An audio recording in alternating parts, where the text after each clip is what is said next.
آج ہم غوث اعظم کی گیارہویں مناتے ہیں، غوث اعظم کا 11ویں کر کے سارے ثواب پہنچاتے ہیں، نذرانے پیش کرتے ہیں، اتنے سارے کرتے ہیں، لیکن آج سوچیں غوث اعظم کی تعلیمات پر ہم نے کتنا عمل کیا ہے۔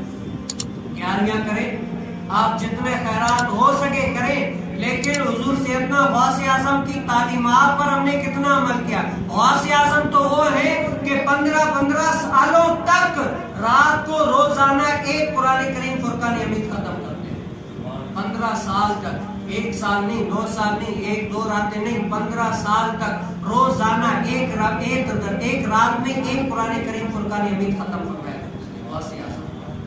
یہ حضور سیدنا غوث اعظم کا عمل ہے۔ آج ہم قادریوں کا کیا عمل ہے؟ غوث اعظم تو ایک رات میں ایک قرآن ختم کرے، بتاؤ قادریوں کہ ہم نے کتنا قرآن پاک ختم کیا۔ آج سوچے ایک قرآن پاک ختم کرنے کی تو بڑی بات ہے، آج میں اپنے اوپر، آپ اپنے اوپر غور کریں کہ آخری مرتبہ قرآن کریم فرقان حمید کھولا کرتا ہوں۔ ہم نے آخری مرتبہ قرآن کریم فرقان حمید کھولا کب تھا؟ غوث اعظم تو وہ ہے جو ایک رات میں ایک قرآن کریم ختم فرمائے، لیکن میں نے اور آپ نے قرآن کو کھولا کتنا، پڑھا کتنا، سمجھا کتنا؟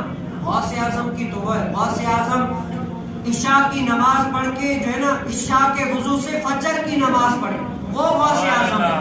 آج ہم میں نے دیکھیں کہ ہم نے کتنا پڑھے، روزانہ 1000 نوافل پڑھتے۔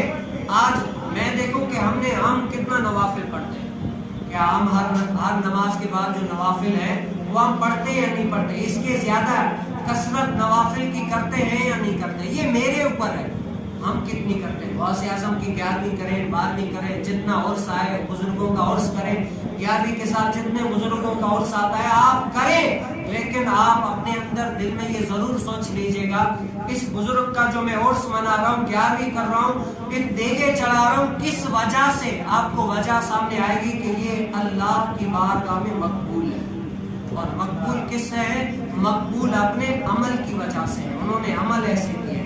آپ غوث اعظم سے محبت کریں، لیکن ان کے نقش قدم پر بھی چلیں۔ کیا ہے؟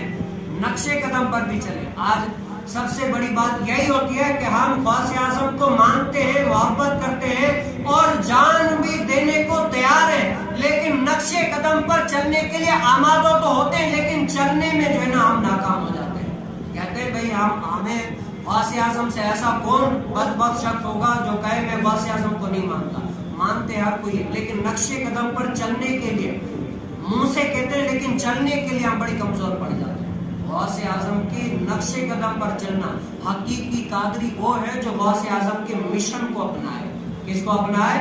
غوث اعظم کے مشن کو اپنائے۔ حقیقی غوث اعظم کا عاشق دیوانہ وہی ہے جو مشن کو ساتھ لے کر چلے۔